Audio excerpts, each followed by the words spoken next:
Santapan Harian Sabtu 1 Januari 2022.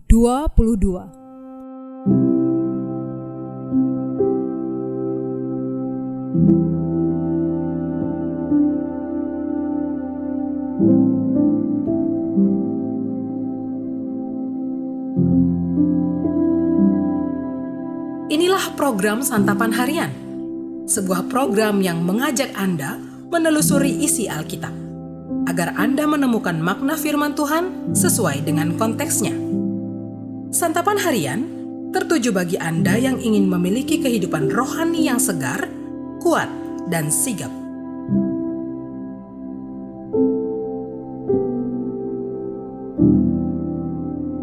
Hari ini kita akan membaca 1 Raja-Raja pasalnya yang ke-13, ayatnya yang pertama hingga ayatnya yang ke-34. Namun kita akan membacanya di ayat yang pertama hingga ayatnya yang ke-9. Sebelumnya, mari kita berdoa.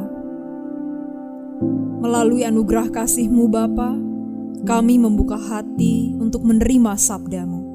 Di dalam Kristus Yesus, kami bertelut. Amin. 1 Raja-Raja 13 ayat 1-9.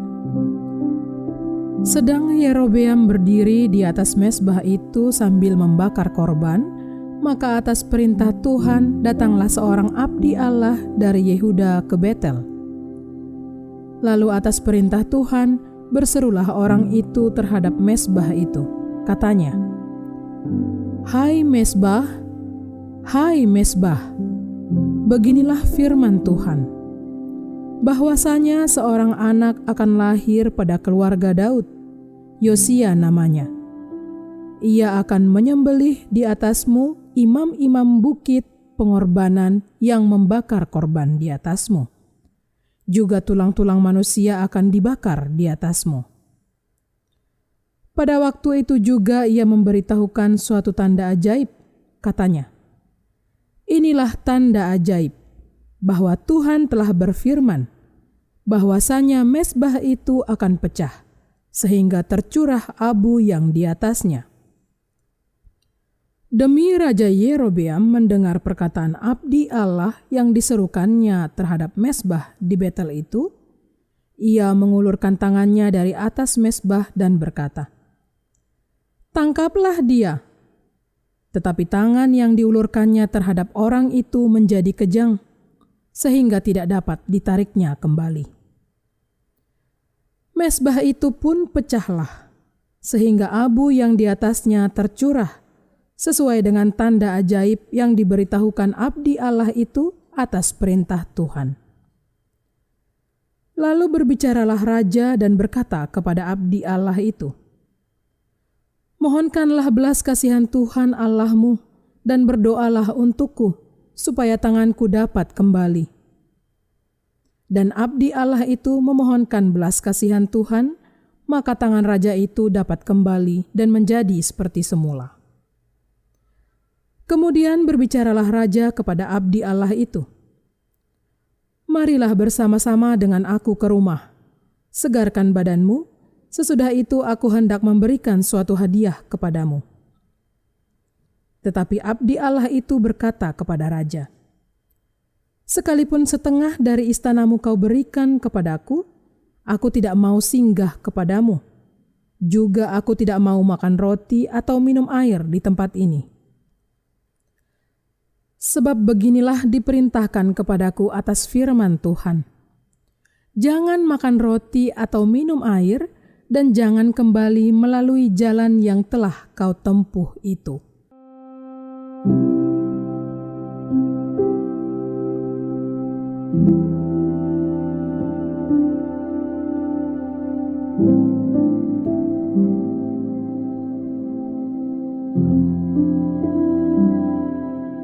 Sahabat Santapan Harian, kerajaan Israel pecah menjadi dua. Suku-suku di sebelah utara memisahkan diri dan mendirikan kerajaan sendiri di bawah pimpinan Yerobeam. Yerobeam segera membangun mezbah di Betel dan kota Dan, serta kuil-kuil penyembahan di berbagai tempat. Ia menciptakan kultus baru dan mengangkat imam-imam bukan dari suku Lewi.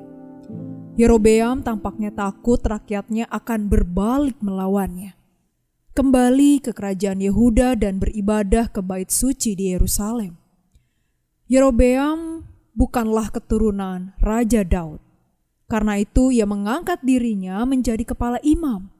Ia berusaha memutus tradisi dan sejarah bangsa Israel demi mempertahankan kedudukannya sebagai raja. Ia bahkan menyebabkan rakyat jatuh ke dalam dosa karena menyembah berhala.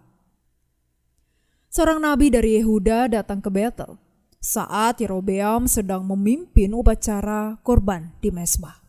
Ia menubuatkan kehancuran kultus penyembahan berhala oleh seorang raja Yehuda bernama Yosia.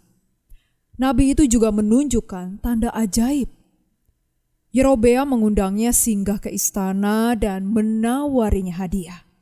Ia berharap dapat membujuk nabi itu supaya menggagalkan rencana Tuhan. Tetapi nabi itu menolak.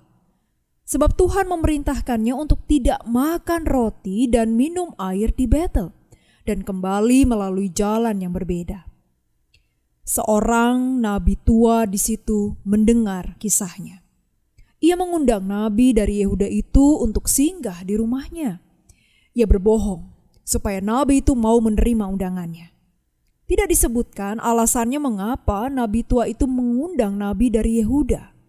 Oleh karena menerima undangan nabi tua itu, nabi dari Yehuda tewas. Sebab ia melanggar titah Tuhan. Setelah itu, nabi tua menyadari bahwa nubuatan yang disampaikan nabi dari Yehuda itu adalah benar. Nabi menyampaikan pesan Tuhan supaya orang yang mendengarnya bertobat. Kita tidak bisa mengubah hati Tuhan dengan menyuap atau bahkan mengambil hati pembawa pesannya.